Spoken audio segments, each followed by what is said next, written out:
1 in 5 children experience a mental illness. However, the COVID-19 pandemic has increased mental health challenges and suicide risk among children.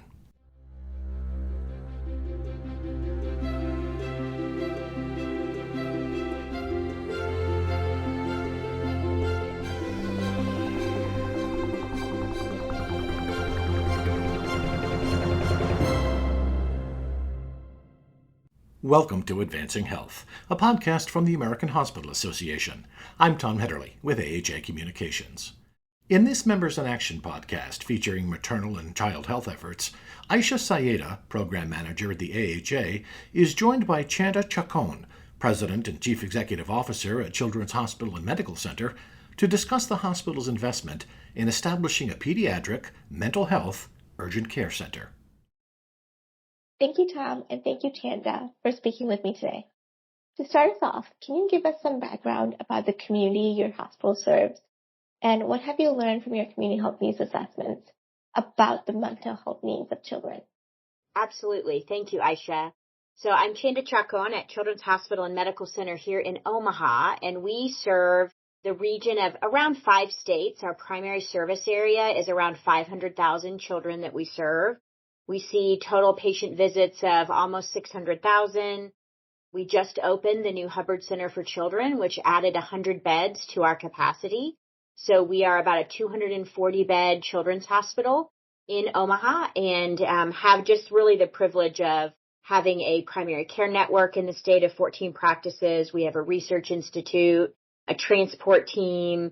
We have more than 250 pediatric subspecialists, ICU care, a critical care transport team, and also have a children's home health organization that helps us really provide care close to home for the children in our state. And I will tell you, what we've learned is some really great information from our community health needs assessment, and that's how we really focus our work, both how we help families that we serve, but also how we really do our work outside of our walls. And don't just wait for the sick and injured to show up to our children's hospital, but get closer to helping kids earlier in that process. And what we've learned from that needs assessment this year is a little bit different than we've seen in previous years, mostly on the intensity of need. So we really saw this year that mental health was a strong component of our child health needs assessment results, along with food insecurity, financial literacy, and poor housing. And those do not surprise us because they're very directly linked to child health. But what we saw in the mental health component is that it doesn't discriminate in our kids in this state or in our primary service area.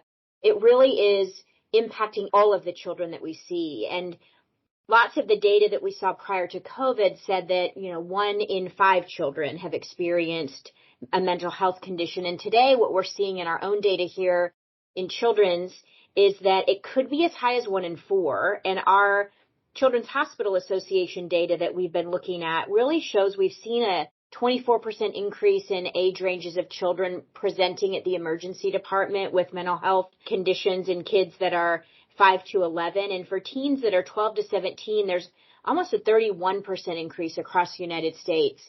We are seeing that same challenge right here in Nebraska and in our own emergency department and primary care clinics. And that really set us down a pathway to be very intentional and collaborative about the work we were doing around mental health to get further upstream so we weren't waiting for those children to show up in our emergency department in a crisis state.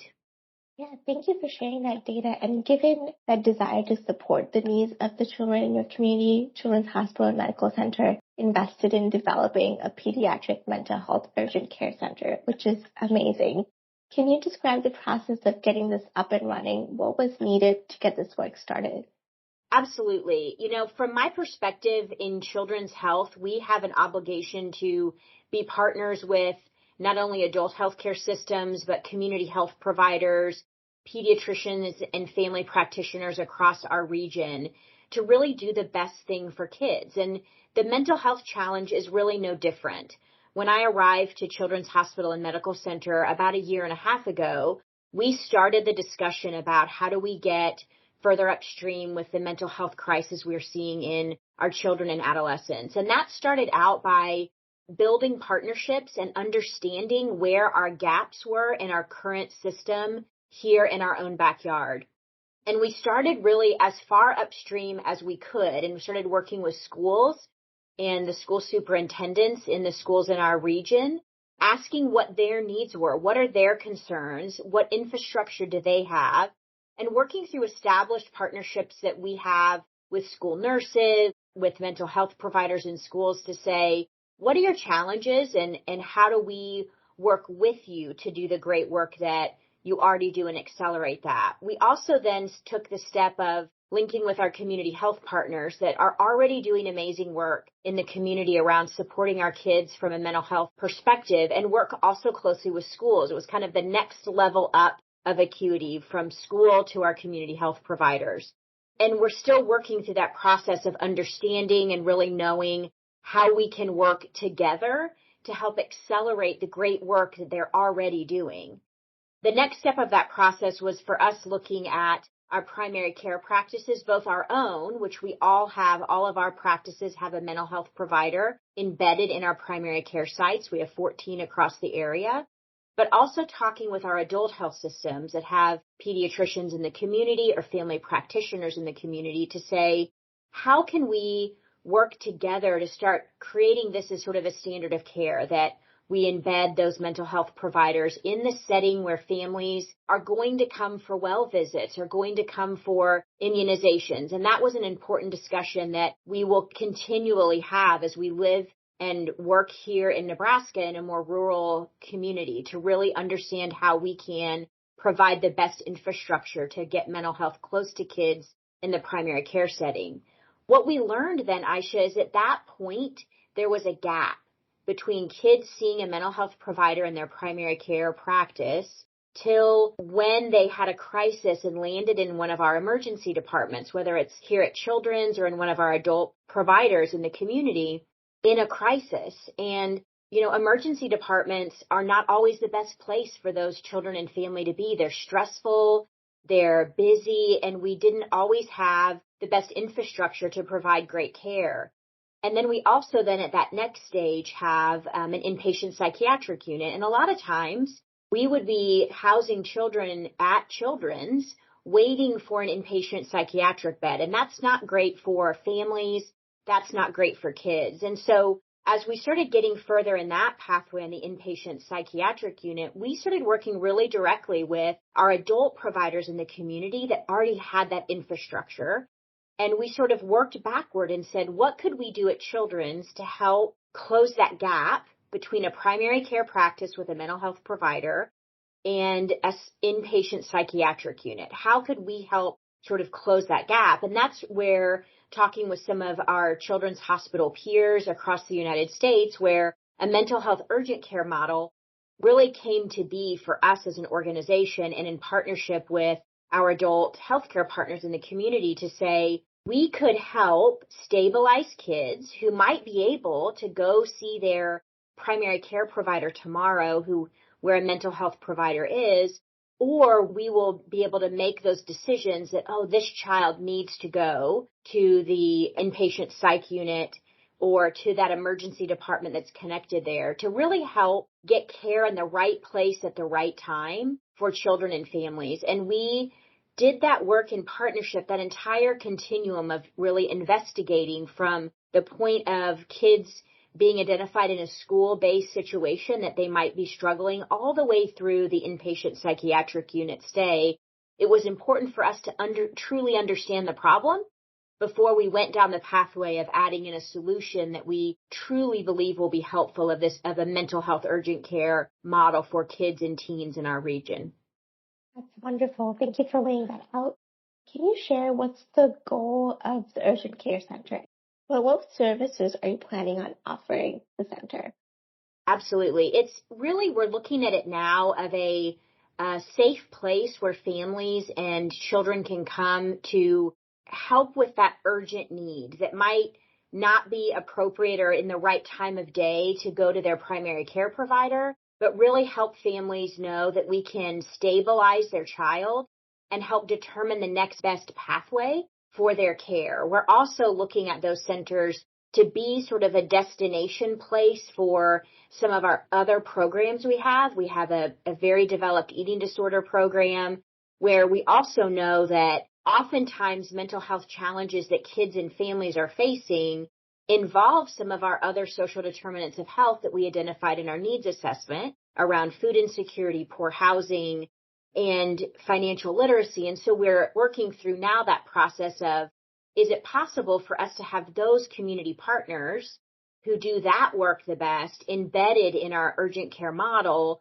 so that families have access to those services at their fingertips when they're most needed, which is oftentimes in those crisis situations. So we're really looking at this model to help stabilize and provide the next best care pathway for children, and also be the spoke into the hub of an inpatient pediatric psychiatric unit that one of our adult partners is working on expanding as well. And we are in really close discussions and partnership with them, which I truly believe is the only way for us to get our arms around the crisis that we're in with children and adolescents with mental health challenges that COVID has totally exacerbated.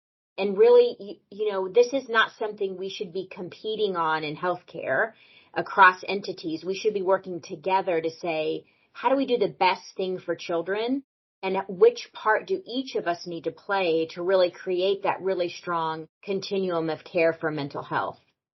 I love that. I love involving all different sectors to reach your goals. What kind of metrics do you think we'll be collecting as the center is up and running? Absolutely. And I'll give you another piece. I forgot to mention one of our really strong partners that we have been working with during this process is also our local and state government officials. And we had an opportunity this year, because we know COVID has exacerbated mental health challenges in children. We had some American Rescue Plan Act dollars that Nebraska was allocated. And we worked with our state and local officials to put together a proposal that they would help fund $10 million towards building out some of our urgent care mental health model practices, and also a $1.8 million allotment to help us expand our telehealth network further into the state, which right now a large majority of our telehealth visits are behavioral health and mental health care visits. And we really want to get this care close to home to help create that full model. So as we look at metrics over time to determine success, I think a very easy one is the metric of looking at how many children and adolescents do we have right now, not only at Children's Hospital and Medical Center, but in our region that are kids that are housing in our emergency departments with a mental health condition that we can't find them placement. So by reducing that number, by getting further upstream and saying we've caught an issue or been able to triage an issue and stabilize a child earlier, we're anticipating that we will see less of those children needing to be accessing emergency rooms and have a much more direct placement into either back to their primary care provider or further into an inpatient psychiatric unit. So certainly looking at those metrics.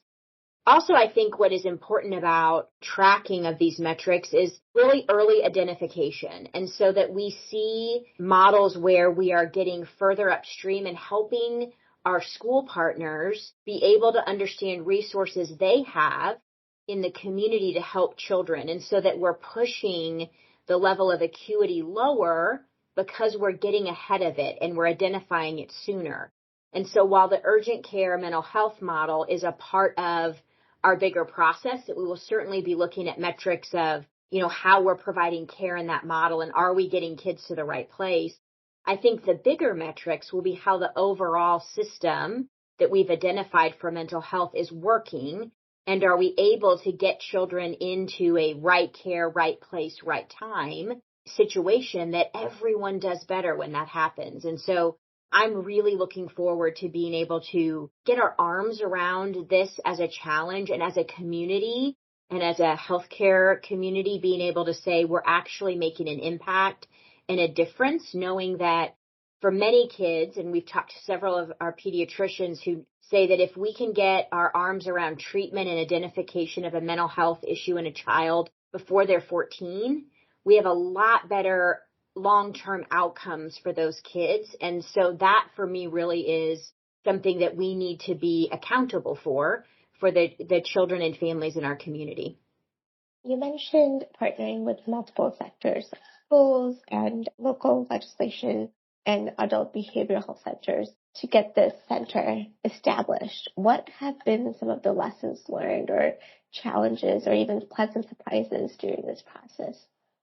Lessons learned from my perspective with this are not things that are very dissimilar to work that we do in child health. Most of the work that we do is in partnership with others. And so what always I think when you're going down this pathway to do something new, it's building relationships to understand what the real problem is you're trying to solve. And not assuming, from my perspective as a children's hospital, that we know how to do all the work. Mental health is a challenge that is bigger than just the direct health care that a children's hospital normally does. It really is outside of our walls, looking at other social determinants of health that impact that, and really being a good partner to the people already doing amazing work in this space. And so it, to me, just put a highlight on how working together, we can actually do bigger work that is much more lasting than going at it alone and trying to say, we're going to solely try to solve this. This is too large of a challenge to do on our own. And what has been a great learning for me in a community our size is how giving, how open, how transparent both the community has been and our partners to say, now is the time. We must do this, and it's our obligation as, the grown-ups in the world to do the right thing for the children that we're serving. And so I have learned so much about the power of relationships, the power of partnerships, and how that will allow us to go actually faster and more deeply to solve this problem over the long term. Thank you for sharing the process of creating the concept of this center in partnership with other parts of the community. Can you share when the center or when you plan on opening up at the center and how is it going to impact the communities that it will be opening in? Yes. So we are planning on, as we start this process with the funding that we're receiving from our state officials, that we will, within the next 12 months, open a location right here in Omaha in Douglas County that is very proximate to our hospital so that we have the ability to be nimble and agile as the model shifts and changes and we learn as well. And then our goal will be that within the sort of concurrently in that timeline that we're opening a location further west in our state, closer to the city of Kearney, where we can give access to children that are further west in our state, more in rural communities. And then the phase of this that will also be happening at the same time is the dollars we receive to build infrastructure around telehealth to get even further out west into Nebraska in rural communities that allow children access to a mental health provider via telehealth. And so we're kind of creating our own internal system to be able to serve the needs of the children in our community. Thank you, Chanda, for sharing all the great work you're doing to improve mental health outcomes of children and adolescents in your served community. This is another example of how partnering with the community can lead to better outcomes. For more resources to improve outcomes for mothers, babies, and children, visit AHA's maternal mental health page and the child and adolescent mental health page. Thank you for listening.